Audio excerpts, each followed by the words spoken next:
Un jour, une histoire sur la psychiatrie. J'ai décidé d'imager un petit peu cette vidéo avec un photographe qui est assez connu dans le monde de la psychiatrie.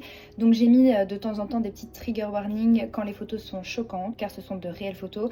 Donc pour toutes les personnes qui sont un peu sensibles, vous pouvez swiper. Il y a des images qui peuvent peut-être heurter la sensibilité des gens. Jusque dans les années 70 et 80, aux États-Unis et en Europe, les femmes pouvaient être internées en psychiatrie uniquement si elles étaient un peu trop indépendantes pour avoir demandé le divorce, aimé une autre femme ou juste qui voulait réaliser ses propres rêves. Et le plus fou dans tout ça, c'est qu'il suffisait parfois que le mari ou le père signe un simple papier pour que la femme soit internée en psychiatrie. Sans procès, sans recours, sans droit. Une femme qui refusait les avances d'un homme dans la rue pouvait être considérée comme frigide et hystérique. Une femme qui quittait son mari pouvait être considérée comme instable émotionnellement. Une femme qui aime une autre femme pouvait être considérée comme perverse ou folle mentalement et pouvait être soumise à des thérapies de conversion. Si les femmes désobéissaient encore, elles étaient forcées de prendre des calmants hyper puissants, d'être parfois isolées et de parfois pouvoir subir de la lobotomie. Ah oui, et sans oublier la stérilisation forcée. Tout ça s'est produit aux États-Unis mais également en Europe et non pas il y a 200 ans mais il y a genre 50 ans. L'American Psychiatric Association n'a retiré l'homosexualité de leur liste des maladies mentales qu'en 1973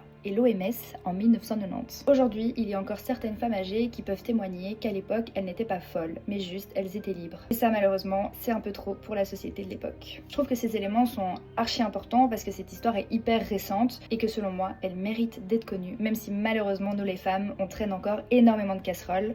Mais voilà, j'espère en tout cas que ça vous aura plu et moi je vous fais des gros bisous.